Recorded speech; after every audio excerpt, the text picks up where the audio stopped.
These are the notes on the reaction profiles. We're going to go through 2 examples, and then there is a problem for you to do and submit on Schoology.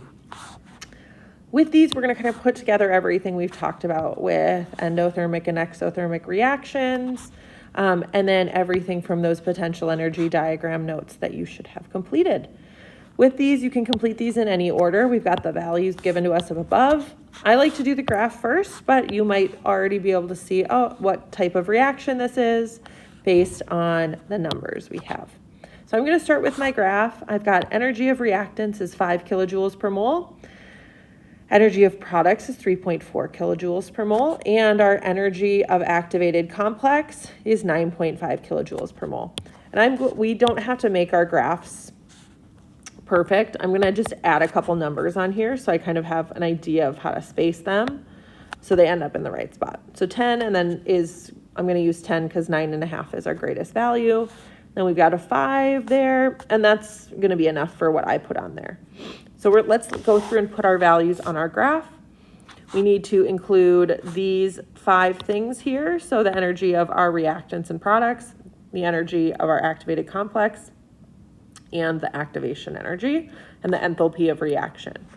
So with this, we've got our energy of our, let's start with our reactants. So energy of reactants is at 5. So I'm going to just put a little dot there at that 5. And then I'll connect my dots at the end.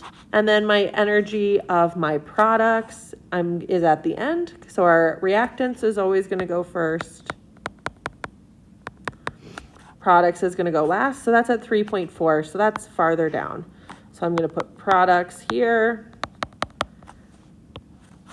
So there's my energy of my products. I have both of those on there now. And then my energy of activated complex, I'm going to put that on there. That's at 9.5. So I'm going to just putting it close to the 10 is enough. So that's my activated complex. That is there for us. And then once we have those dots, just to kind of mark where we want to start and end, I'm going to use a smooth curve to connect those. Doesn't have to be beautiful, but that's good enough.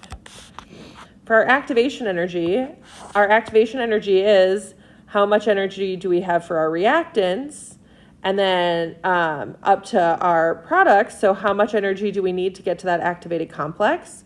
Enthalpy of reaction is the difference between our reactants and our products. And so to do both of those, what I'm going to do is I'm going to draw a gray line. It doesn't matter what color it is. I'm just going to draw a line, and I'm going to end up making this dotted just because it's going to be a reference for me to see, okay, where am I comparing these two? Because both of those are going to be comparing to our reactant energy. So for that first one, our activation energy, that activation energy is whatever we start from the line, that reference line to the reactants, and then we go up to our activated complex. And that's going to be my activation energy. That's where I see it on my graph. And then my enthalpy of reaction is going to be, I'm going to do that in red. That enthalpy of reaction is from our reactants to our products. And so in this case, our reactant line is above. So that delta H enthalpy of reaction is going to be below. And we can anticipate then that that's going to be a negative because it's below, products are below where those reactants are. So I have those on my graph. And now when I'm looking at this, I might be able to go through and answer these. I'm going to calculate these quick. So enthalpy of reaction, if you need to go back to your notes and get your formula for delta H, or I can write it down for us. So our delta H total for our reaction is going to be delta H of our products minus delta H of our reactants. And so I can go up to my numbers above. Well, my products are 3.4 minus my reactants of 5. So what 3.4 minus 5 is negative 1.6. My units are going to be the same as my units that I have in my original energy values, that kilojoules per mole right there. And so that negative 1.6 kilojoules per mole is that delta H value. And so if I want, I can write that on my graph. So that negative 1.6 kilojoules per mole. And we can see now that our delta H is negative, which means that energy is flowing out of the system. And so if energy is flowing out, that means that heat is exiting. This is going to be exothermic. And so that means that heat is a product. Heat is produced. So we're going to put our delta, our heat symbol, which if it's in a reaction, it's change. Or sorry, if it's an equation, it's change, but that means heat. So we're going to put our heat on the right side with our products. And then, so now I've got that chart filled in. And then finding my activation energy. Well, your activation energy is going to be your activated complex minus the energy of your reactants, because we're looking at how much energy does it get from here to here. So we're going to do activated complex minus reactants. And so my activated complex is 9.5 minus my reactants 5, 4.5 kilojoules per mole. With that, if I want, I can write that here. Your activation energy is always going to be positive. So I have those filled in. Now some analysis, kind of putting all of that together. Were the reactants or the products more stable? And if something is more stable, and this is in your potential energy diagram notes, something that is stable is going to have less energy. And so we can look at which of our two values is smaller. So our products is 3.4, that's less energy. And we can see it's lower on our graph. So less energy is going to be our products in this example. And we know it because it has the least amount of energy. All right, last part, if a catalyst were added to the reaction, how would your potential energy diagram change? Sketch this on your potential energy diagram. So a catalyst helps so we don't need as much energy for the reaction to take place. And so my catalyst is going to lower my activated complex energy. And as a result, I'm going to get a lower activation energy with that. And so I'm going to see this, the hump in my graph is going to be lower. But what's not going to change is that my reactant value isn't going to change and my product value isn't going to change. So it's going to start and end in the same spot, but that activated complex, that hump in the middle, is going to be smaller. And we can say with this, what doesn't change are energy of our products and reactants. And then therefore our delta H total also doesn't change, because we can notice that that delta H value stays the same. All right, one more example. If you want to try this on your own, feel free to pause. We've got energy of our reactants is 250, energy of our products is 425, and activated complex energy is 600. So I'm going to just make 600 my max because that's a nice even number. And then halfway is 300. I'm just kind of breaking these up. So I have some reference points. Half of 300 is 150. So that means this one would be 450. So I'm just kind of giving myself reference points. Our goal is just so that we can see whatever is, how they compare to each other, higher or lower. All right, energy of our reactants. I'll put that on there. My energy of reactants is 250. So I'm going to just go a little below that 300. So those are my reactants. My product, 425. So I'm going to put those 425, I'll do right here. So those are my products.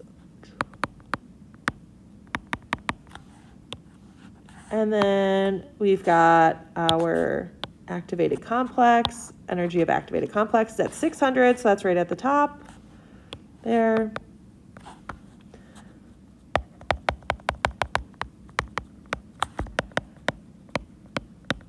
And we can kind of start to notice that this one's going to be kind of the other type of reaction that we've talked about, because we can see that our products are now above our reactants. And then to draw my activation energy and my enthalpy of reaction, though, I'm going to put, again, that reference line from my reactants. And so I'm going to just draw a line. I'm going to change it so that it looks like, so I know it's not a part of my graph. So I'm going to just change it to gray. And then that's my reference. So activated complex here is from my reactants up to that activated complex. That's my activation energy. And then my enthalpy of reaction is from my reactants to my products. Now we can see that that is going to be, that delta H is a positive. It's going up from our reactants to our products. And so this one, because we're gaining heat, this is going to be endothermic. Gaining that heat, that means heat is a reactant. We can see our delta H is positive. Our reactants, it increases from our reactants to our products, so it's positive. So that means that energy is flowing into our system, meaning endothermic. We're going to put our heat on the left with our other reactants. All right, enthalpy of reaction, same calculation as before. Our delta H total is our delta H for our reactants minus products.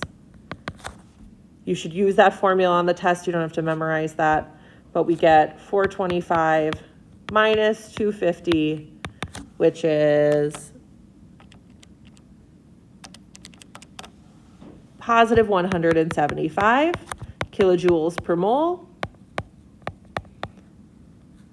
And if we want, we can write that number down here because it's that delta H. So positive 175 kilojoules per mole.